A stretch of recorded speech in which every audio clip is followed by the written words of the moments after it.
Bom dia, crianças, tudo bem? Hoje é quinta-feira, dia 23 de julho de 2020. Vamos para a nossa aula de história. Eu vou compartilhar a tela com vocês para nós irmos vendo aí juntos e eu explicando a matéria para vocês, tá? Nós vamos começar aí a unidade 7, tá? Que fala sobre a cartografia e as suas representações na geografia, tá? Então, aí na página 6 e 7, tem aí primeiro uma imagem, né? Nós observamos que é uma imagem de uma cidade, e do lado tem um tipo de um mapa, né? Ali em cima tem o globo terrestre, e aí pergunta assim: quais dos recursos apresentados nas imagens você conhece? Você já utilizou algum deles? Você sabe dizer qual a função de algum desses recursos? Sobre isso que nós vamos conversar nesta próxima unidade. O que é cartografia? Cartografia é um termo associado às representações do espaço geográfico. Os mapas mentais que você já conheceu são um exemplo de representações cartográficas. Além dos mapas mentais, há outros tipos de representações no espaço, como a que vemos a seguir. Tem aí, gente, o mapa do Brasil, né? E nós estamos tendo uma vista de cima, né? Uma vista aérea. Você já viu ou utilizou esse tipo de representação cartográfica alguma vez? Em caso positivo, em qual situação? Nesta unidade, você conhecerá diversos tipos de representações cartográficas. Saber ler e interpretar as diferentes representações cartográficas irá ajudá-lo a compreender as características de diferentes áreas, mesmo sem nunca ter estado nelas, tá? Saber elaborar representações cartográficas nos ajuda a transmitir as informações que temos sobre os lugares que conhecemos para outras pessoas. Pense sobre onde você vive, lembrando de algum dos principais lugares que você frequenta. Quais elementos desses lugares você poderia representar utilizando a cartografia?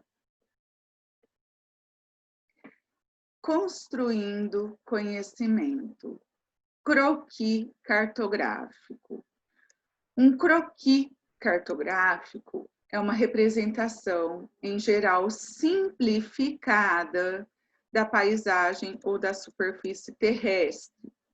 É um desenho produzido para tentar mostrar os elementos de um local. Há profissionais que se dedicam ao desenho de croquis, produzindo uma representação muito parecida com a paisagem observada. Apesar disso, os croquis podem ser produzidos por qualquer pessoa, utilizando diferentes técnicas, desde que o objetivo seja o mesmo: retratar aquilo que se vê. Observe o croquis a seguir e compare com a fotografia dessa área. São imagens parecidas? Olhem aqui, este daqui é o croquis do Palácio da Alvorada, né? Oscar Niemeyer, 1958. Olhem aqui. E aqui é o Palácio da Alvorada, em Brasília. É semelhante? É bastante, né, gente? Muito. Olhem aqui, a rampa, né? Aqui também a rampa. Aqui os pilares de sustentação. Aqui também os pilares de sustentação. A cobertura, a cobertura. Então, é bem fiel, né? O croquis e a construção em si. Além da visão oblíqua utilizada no croquis anterior, também é possível criar croquis em visão vertical, como no exemplo a seguir. Lembre-se de que, na visão oblíqua, podemos ver a parte de cima e ao menos um dos lados dos objetos ou elementos existentes na paisagem. Já na visão vertical, vemos somente a parte de cima. Aí, então, tem um croquis, tá? Em visão vertical, ou seja, eu estou olhando de cima para baixo. E aí, então, nós estamos vendo ó, o condomínio empresarial, o parquinho, o bazar, uma quadra de futebol, o condomínio, um hospital, farmácia, padaria, mercado, tá? Número 1. No croquis, o ilustrador procura sempre fazer uma representação cujos elementos estejam em proporção. Converse com um colega.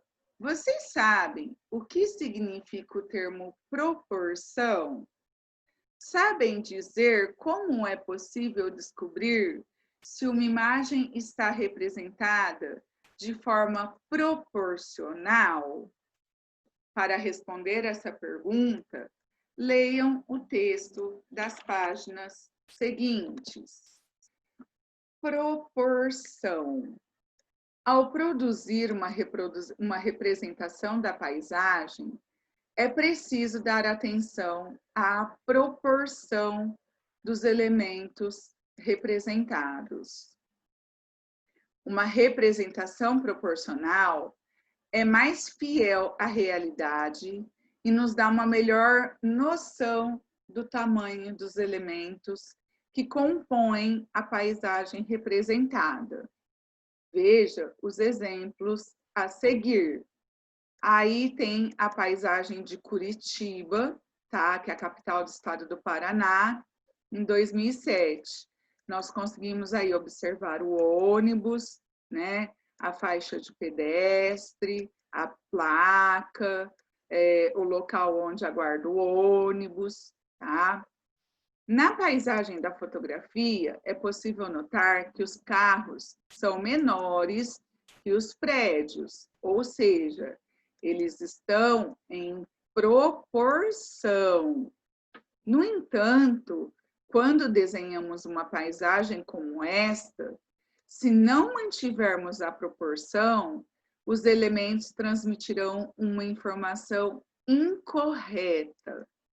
Observe a ilustração da mesma paisagem, na qual a proporção não é respeitada, tá?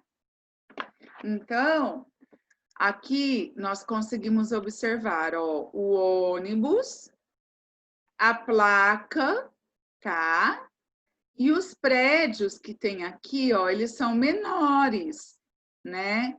Do que os prédios que estão representados aqui, tá? E aqui, nesta imagem, nós já conseguimos perceber que existe a proporção correta, certo? O ônibus num tamanho adequado, a placa certinho, num tamanho menor, aqui ela está muito maior, né? O local onde se espera o ônibus e os prédios atrás estão nas proporções adequadas, certo? Número 2. Escolha 3 objetos presentes em sua sala de aula. Desenhe cada um desses objetos no quadro a seguir, de modo que fiquem proporcionais. Como estamos em casa, vamos escolher os objetos de casa e vamos desenhá-los. A proporcionalidade, gente, é, por exemplo, pensamos em um copo d'água, né? Existem vários tamanhos de um copo d'água, mas vamos pegar este copo d'água aqui, tá? A hora que eu fizer o desenho, o copo d'água é deste tamanho, a caneta é deste tamanho. Eu posso desenhar a caneta imensa, extremamente larga, e o copo imobiliário, tá? Então, aqui nós conseguimos observar que é uma sala junto com a cozinha, tá? É a cozinha em uma mesa. Deste lado é a sala, né? Aqui parece ser a entrada da casa, tá bom? Aqui um quarto e aqui um banheiro, tá? Por que que é importante ter a proporção?